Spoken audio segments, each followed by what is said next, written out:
Sounds good. Welcome, everyone. My name is Dan Brindle. I'm a partner with Financial Strategies Group. Welcome to the Elite Advisor Growth Series Part 2, how to finally get referrals from those important attorneys. This series delivers unique, proven, and very valuable ideas, tools, expertise, and support to elevate your financial practice to the next level of elite. This six-part series runs monthly over 6 months. Each session is packed with key insights. For maximum value, we encourage you to watch all 6 sessions.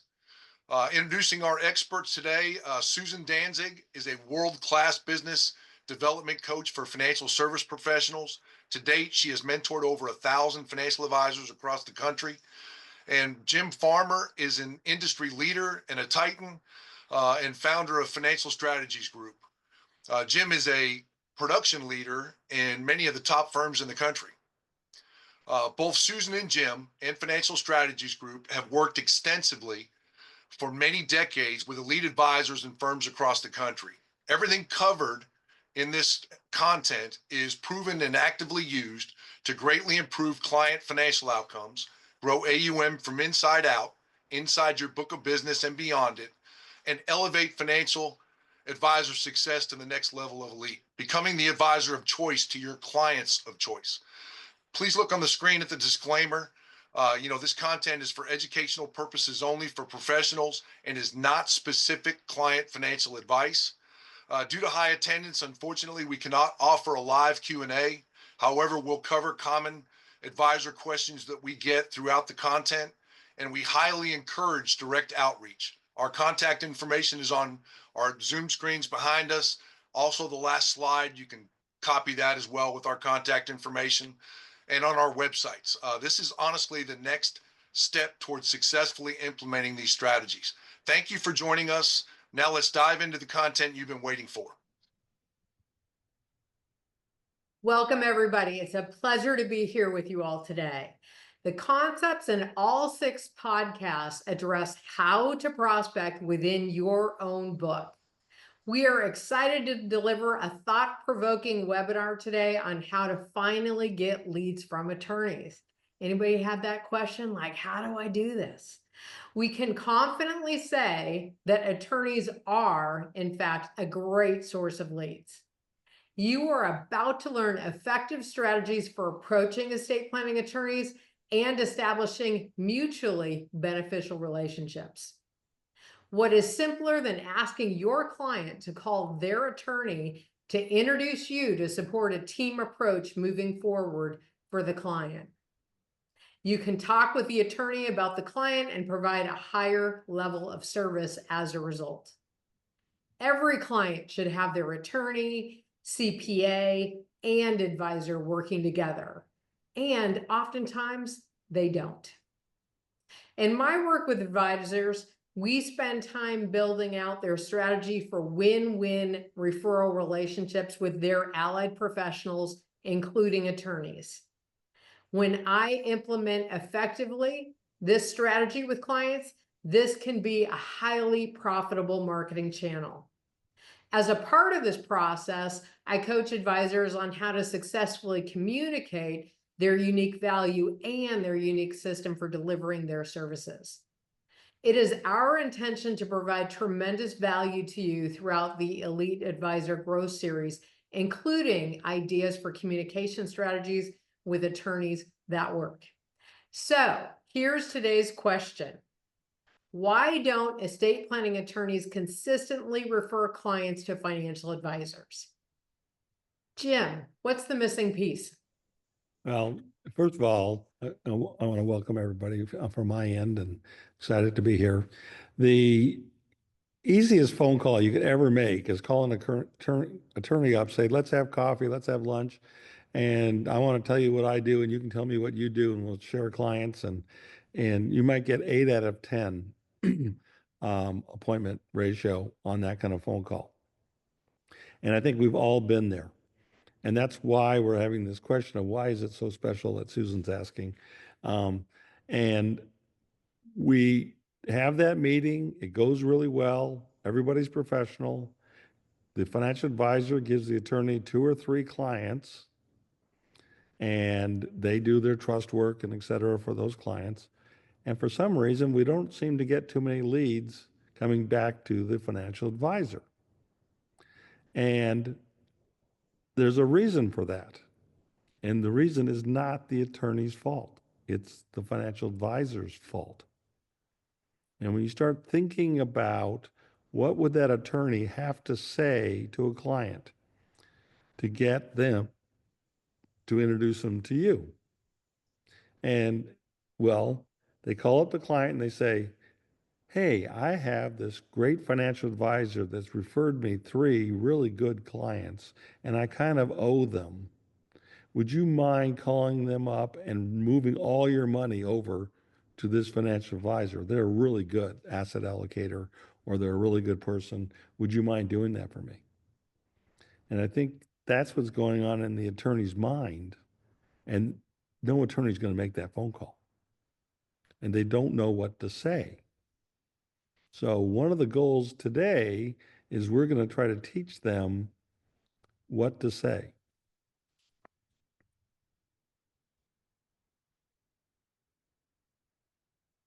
Can we get inside the mindset of an estate planning attorney? What truly motivates them to make referrals? So again, they have to be motivated to make that phone call.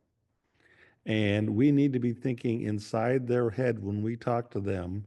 And if we give them ideas, we have to envision them picking up the phone and calling a client. It's also important that when they do that, the client says yes 9 out of 10 times, because the attorney's not going to deal well with the no's and negative type of phone calling. So you have to envision that phone call, and you have to envision the client saying, oh, I'd love to talk about that. And then you got a chance. But we're going to try to do a little bit better than that. We're going to, I don't know, Susan, is Here, here are 10 actionable steps financial advisors can take with our help to successfully and consistently collaborate with attorneys for mutual benefit. so we're going to bring you ideas that you can plant a seed with the attorney, that they immediately start thinking of names, and they immediately start thinking, I'm going to call them up. But we have to figure out a way, again, to motivate them to make that phone call. And so all these ideas are designed to help motivate the attorney to pick up the phone. Estate attorneys frequently specialize in grantor trusts, one of the most common and valuable services they provide. In terms of client volume and revenue, this is often their top activity. Wouldn't it make sense to align with them on this? So if you think about a grantor trust, you all know what grantor trusts are. You might not call them grantor trusts, but a spousal access trust, a generation skipping trust, a life insurance trust, a marital trust, those are all grantor trusts. When they set up a trust that involves gifting, and 90% of the time goes to a grantor trust. And there's some positives to all these grantor trusts. They help eliminate estate tax. That's why we're doing them, right? They set up these trusts. And if you imagine ever recommending one of these trusts to a client, and you kind of took an average of how long it took for that trust to get finished, my experience is it's about 2 years. And of the people you show it to, less than 30% actually do it. And I think if you're all thinking a little bit about grantor trust, you might say, yeah, that's probably my experience too. So the ones that do grantor trusts are saying 2 things. They hate paying taxes and they love their family.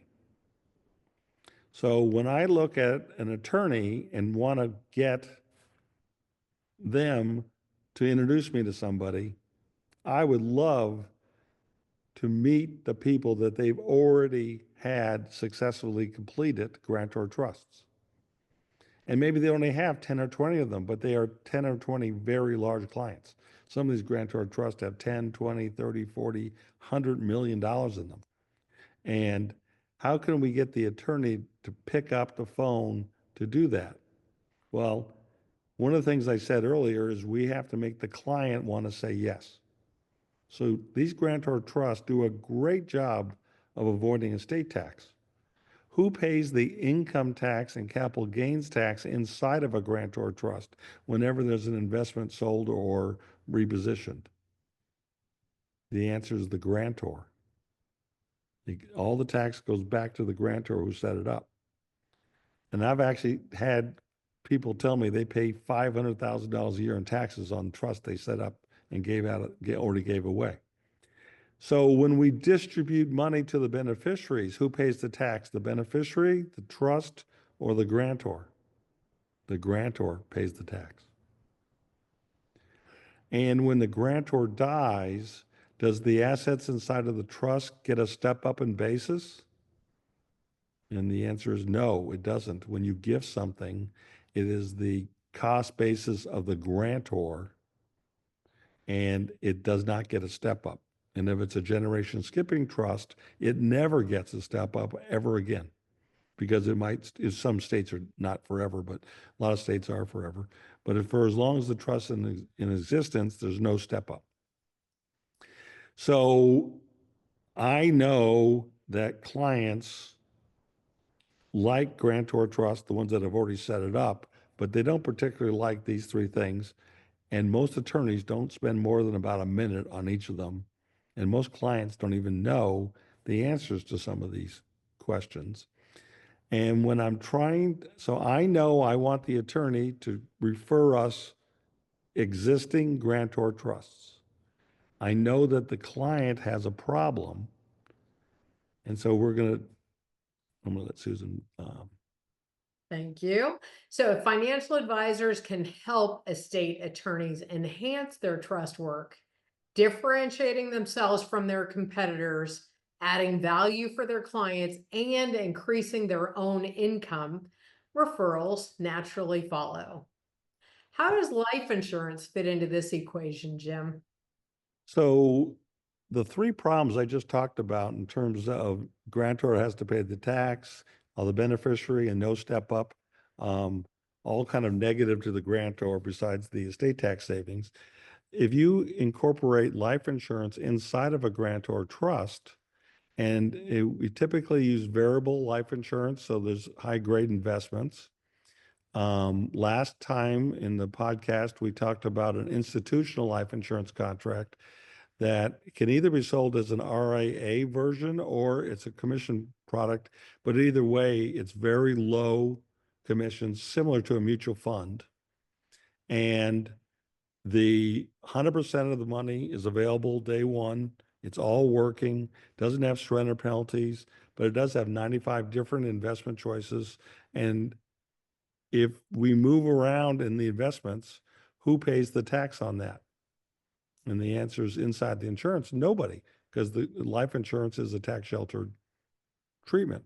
If we distribute money from that to the beneficiaries, nobody pays tax on that because it's considered return of principal and a loan. The loan rate on the institutional product is basically 0%. In the beginning, it's a little bit more, but it's almost nothing. But it comes out tax-free.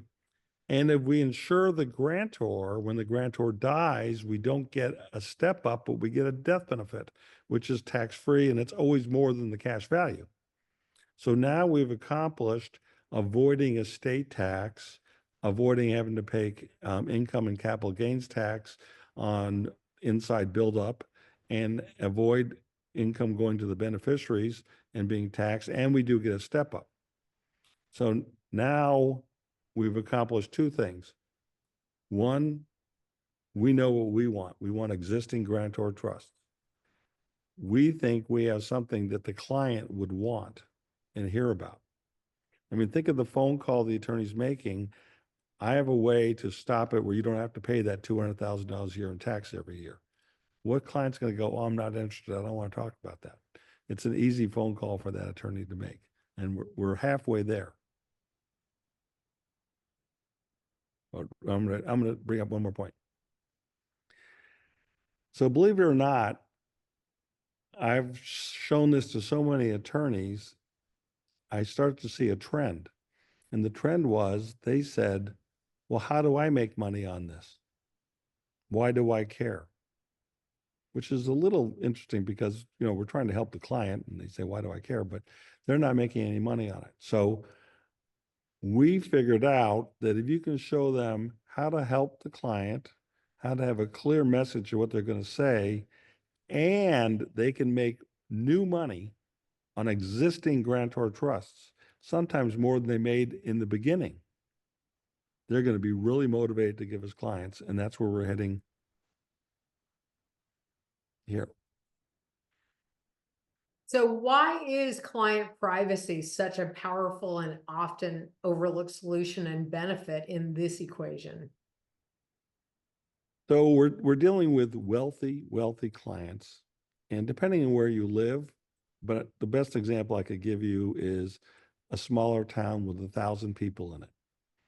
And there's a few wealthy people in that town, and they set up a nice $20 million trust for the benefit of their heirs. And somehow everybody in town finds out about it. Do you think they might be upset about that? So there are ways that a existing grantor trust can end up being in the computer where everyone in the world can find out about it. And if you're being sued and a judge says, I want to see that trust, even though trusts tend to be non-penetrable, you can't say you're broke. So they want to see the trust. As soon as that judge gets the trust, it becomes a matter of record and it's public. So there are certain states that will seal a trust, and after 2 years, the judge can't say, open that up. Now, you might say, well, do we really care about this that much? How often do we get sued? How many of your clients have been sued? Divorce, 50% chance. I think it's even higher among the wealthy. And when they're going through divorce and there's child custody and all kinds of arguments, and they know that there's a big trust sitting out there, the judge says he wants it, it becomes a matter of record. And how often is there a divorce and how often does that end up becoming public record and really piss people off? Now I'm going to talk about another word, privacy and silence. Another law in 90% of the states says at age 18, the attorney has to sit down with the beneficiaries and say, hey, I got great news. Your grandfather left you $15 million and you get it when you're 30. Does anyone worry that owns these existing grantor trusts that the money's going to spoil the kids and ruin their lives?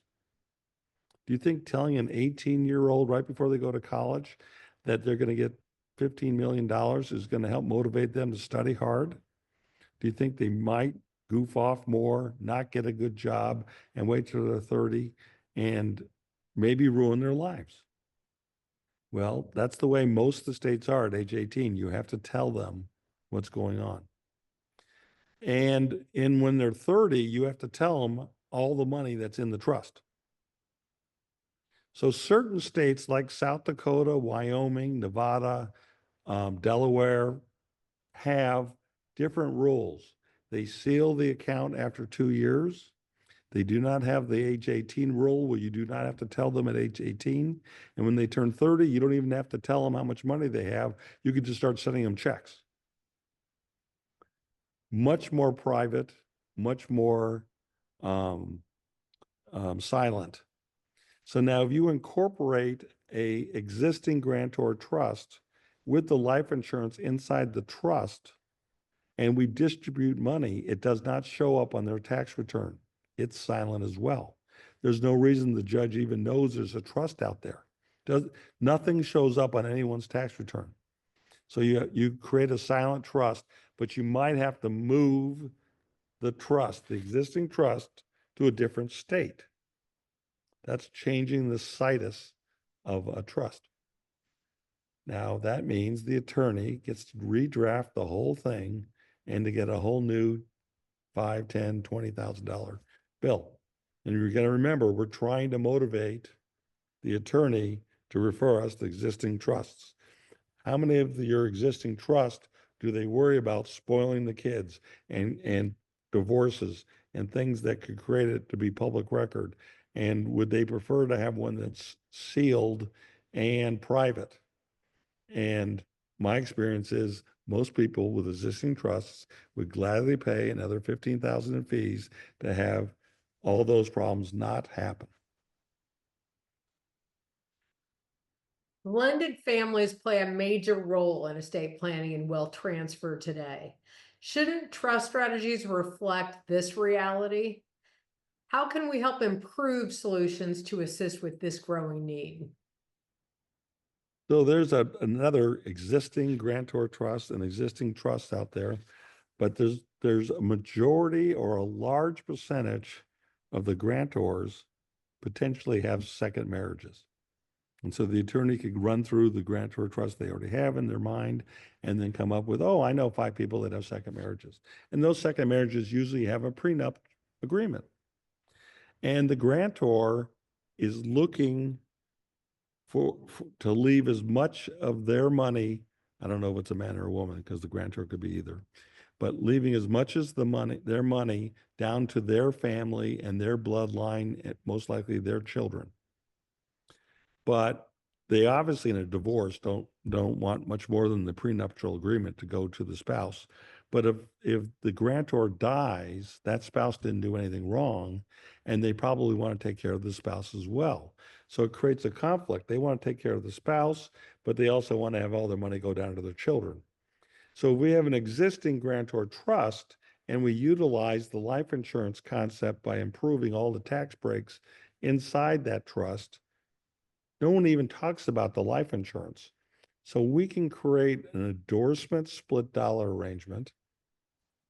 And for those who don't know how that works, you're probably going to have to call in and we'll give you a private lesson on how that works. But private split dollar has been around for 40 years. It's very commonly used. It does mean an attorney has to draft it. So what I would do is, let's say I had a $2 million obligation through the prenup to go to my spouse when I die. I can carve the death benefit off the top, but still have all the cash value go to my family. So I could have 2 or 3 or 4 million if I want to give that person more if I die. But I really don't want that money to go to my spouse's new spouse. And I would love it to go back to my kids. So I can actually create a split dollar arrangement and a trust for the benefit of my spouse, maybe put more than the prenuptial agreement into it. And then the spouse gets benefit of that trust, but then it goes back to my kids.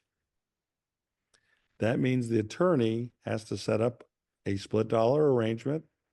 Typical fee for that might be $5,000, and an irrevocable trust for the money to go into might be another $5,000.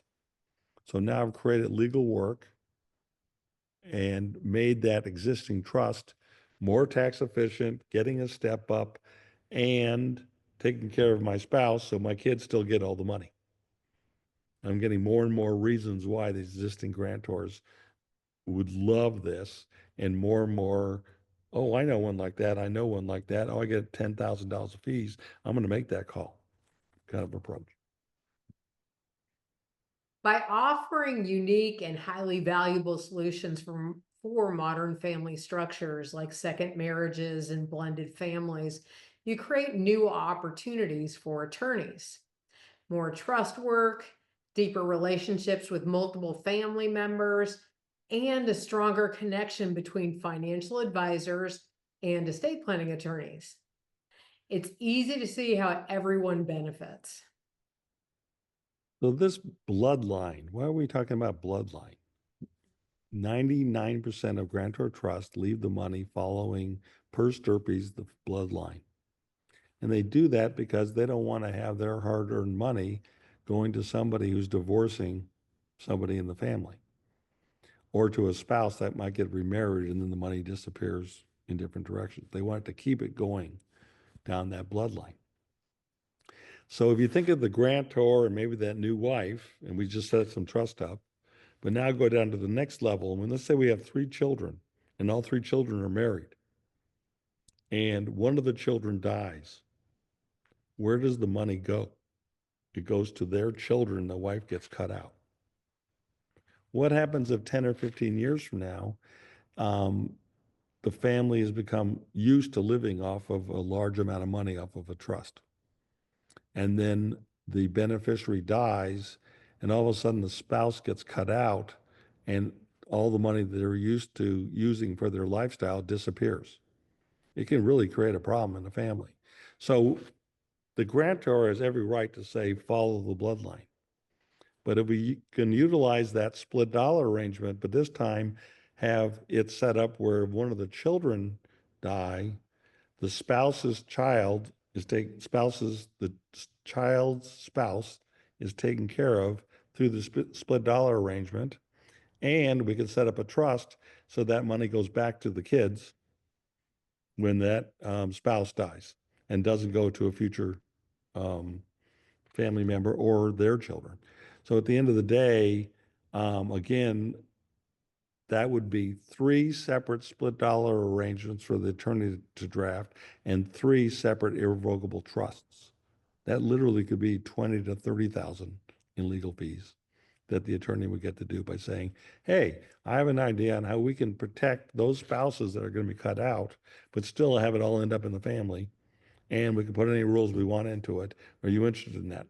I can see an attorney making that phone call and saying, I think I have an idea that can really improve the current existing program you have.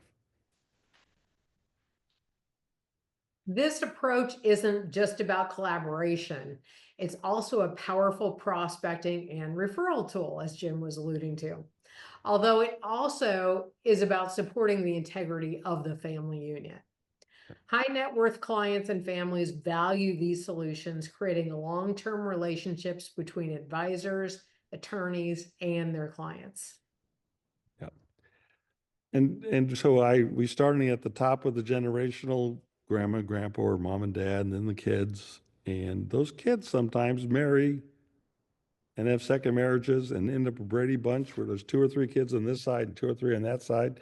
And then that family child raises the other children that aren't technically in the bloodline, but they become part of the family. But those grantor trusts cut those kids out. And again, we can do split dollar arrangements and irrevocable trusts on all the stepkids and make sure they're taken care of and have it still all protected and it still goes back to the bloodline. But we're not using the money inside the trust. We're taking the excess death benefit that created all the tax breaks. And in a good grantor trust, that might be another opportunity for 5 to 10 split dollar arrangements and irrevocable trusts. More opportunities for the attorneys to do things. Susan was talking about a referral source. If you have the grantor, wouldn't you like to meet the 3 children that are going to be inheriting a $10, $20 million trust? Because obviously they're going to end up being high net worth people and the kind of person you want as a client.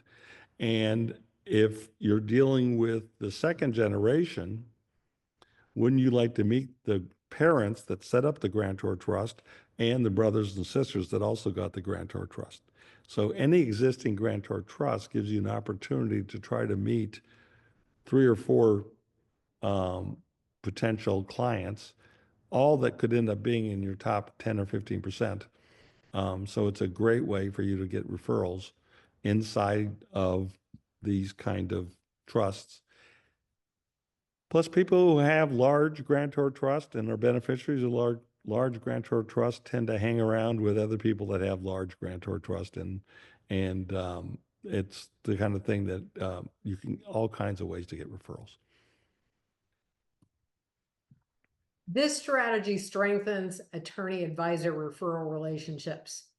And as a preview, next month's important topic addresses how to secure AUM from business owners and during a business sale. So I'm really excited about next podcast because it's, believe it or not, 90% of the FAs that have a client sell their business, the FA doesn't get the money at the end of the day. And we're going to show you how to get that money 90% of the time, and the approach that we've been doing for 10 or 15 years, but it really works. But in terms of this conversation, I'm going to talk about a attorney thinking about who do they know that owns a business or a building and wants the business to go to one child but not the other two. It's a pretty common scenario. And we can use split dollar arrangements like we talked about before to equalize it and not pay it equally to all kids, but pay it to the kids that aren't getting the business or the building. Or we can set up other insurance to do that. But there's a huge opportunity to equalize an estate. How do I make it all fair? And it's very difficult to do if 75% of your assets are in a business and I want to leave 75% of all my money to one child. How do I really make that fair? And so sometimes the split dollar arrangement, sometimes it's just buying regular insurance on the grantors is a way to do that. And that's another way to get leads from attorneys because they obviously have people that have buildings and businesses, and you're looking for them to refer you people. So this is an area that we're partly doing as a tease for our next meeting, and we're going to get a lot more into how you can prospect inside your own book with people like this. But once you realize how you can do that, wouldn't it be nice for the attorneys to refer you more of those type of people? How does charitable giving fit with estate planning? And how many people are actually including charitable giving in their will? So again, we're trying to get leads from an attorney, and we're trying to get them to be excited enough to pick up the phone, call up a client, and the client says, "Oh, I'd love to hear that." And who knows better about charitable giving than maybe the attorney? Because when they set up the will, you'd be surprised that 30 to 40% of the people in America have 10, 15, 20% of their beneficiaries are charities. And they had to write that in the will. So they know who is charitably minded. Well, when you put something in a will or a trust that says leave money to a charity, there are no tax deductions to the person who did that because they're gone. Their state might get a little reduction on their estate tax, but there really is no deductions for them. If I know I'm leaving $1 million to charity when I die, why wouldn't I want to look at some of these charitable trusts that are out there? And we're going to have a whole meeting on charitable giving as well coming down the road. But why wouldn't I want to get some tax deductions? There's charitable remainder trust, there's charitable lead trust. It's a way to give away your house and live in it the rest of your life, but get some tax deductions now. There's some things you can do with farms that you might not know and land. There's all kinds of charitable giving techniques that the attorney has to draft. And why not get some tax deductions? So a little fun thing to do is let's create some tax deductions that we can use to convert some of these big IRAs that are out there to a Roth. So if you're already leaving money to a charity when you die, why don't we create some tax deductions? The attorney's going to be motivated because they're going to make money setting up these trusts. And then we can use that deduction to convert some of your big IRA to a Roth. So that's kind of a fun way to do it. And it might not be a full Roth, but you could end up getting large Roth money without having to give money to the government, which means you don't lose any money, which is great. When I ask the average attorney, what do you do with these large IRAs that we're running into? I mean, it used to be a $500,000 to $1 million IRA was big, and now 3, 5 million. I have an appointment tomorrow with someone with 10 million in their IRA. It's becoming really common to have big IRAs, and every attorney is saying nothing. We don't do anything with that. Well, there is a charitable strategy that's really interesting. If I have a large IRA and I leave it to my 55 to 65-year-old typical age of when you might inherit money. That is the peak earning years of most people, 55 to 65. And a lot of wealthy people have successful children. So if you have children that are making a lot of money and all of a sudden they have to pay tax on $500,000 a year for the next 10 years, that's going to be taxed at the highest bracket. That's not really very exciting to most people, and nobody's talking about it. One of the ways to get around the 10-year stretch, the 10-year automatic where you have to pay it out, is to leave the IRAs to a testimony charitable remainder trust. Doesn't take effect until mom and dad die, goes into a charitable trust, and then it gives income for as long as the beneficiaries live. So now I'm back to the lifetime stretch. It is all ordinary income because the money's coming off that was IRA money. There is a reduction on estate tax if there's an estate tax situation, typically 30 to 50% deduction by using the charitable remainder trust. We can also get to meet the kids a little bit. That's the grandkids of the grantor, because we might put some second to die life insurance in place so that when the charitable remainder trust ends and money goes to charity, we could have insurance to replace it. But the charitable remainder trust gets set up now and needs to be in place before mom and dad die. And if there's 3 kids, that's 3 charitable remainder trusts that the attorney gets to draft. Again, we're trying to get them to pick up the phone. I have your kids are a surgeon, an attorney, a doctor, and they're making a lot of money, and they're going to be forced to pay a lot of tax. So you're going to pay estate tax up front, then they're going to pay a lot of income tax, and 65% of your IRA is going to disappear. Let me show you a really cool way to get around that. And so charitable trusts end up being an area that isn't talked about enough. Many times we have that money go to donor advised funds and private foundations that you would end up getting to manage. We don't give it directly to the charity. So it is a way not for you to lose the money, to actually get more. If an IRA of 65% is going to the government, that's 65% less for you to manage and for your AUM. It's got to come from somewhere. So charitable giving ends up being a really interesting way for the attorney to think, I know someone like that. I know someone like that. And we get people every day that are not charitably minded to still look at charitable trusts as an alternative to paying taxes.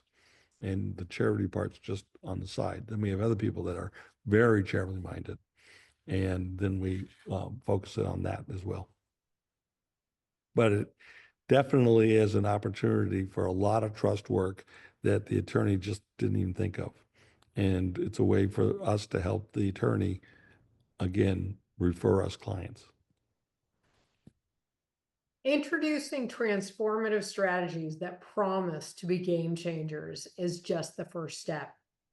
The key to your success lies in the integration and implementation of these strategies. At Susan Danzig and FSG, we specialize in developing a robust process that brings together your branding, your messaging, and key deliverables, just like those discussed today.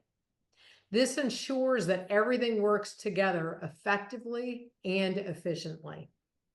As a next step, I invite you to take the Financial Advisor Success Quiz. You can access it at financialadvisorsuccessquiz.com. It is a free business development assessment that will provide you with perspective as to where you have your systems in place for success and where they're strong and where there's room for refinement. You'll receive a free detailed report as soon as you complete the quiz. So we now want the attorney to give us leads. And by the way, I really recommend you do what Susan just talked about. It's her whole strength and something you should definitely at least look at. We want the attorney now to actually give us leads. And how do we do that? And instead of just saying, give me some names and we'll go run after them, we say, give us 2 client profiles. Give us as much information as you can. I don't care about the client's name, but give us as much as you can on the client. And then we will actually and we'll work with you if you like. And there is no fee for how we do this, but we meet twice a week and we go over um, sometimes 5 or 10 cases that we get client profiles on, and then we brainstorm on how we can help that client. And then when we know it's coming from an attorney, we also really focus in on how we can figure out ways to get more trust work for that attorney to do. So if we've done a good job with the 10 ideas we talked about beforehand, um, we would like the attorney to think about 2 people, and then we'll get back to them in the future to talk about those 2 people. And we aren't asking you to remember all of this. You can bring us in as your experts.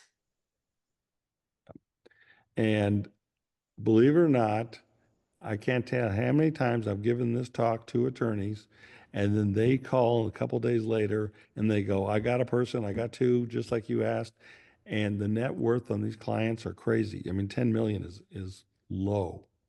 We've gotten 250 million. We've gotten, well, many at 100 million. And it is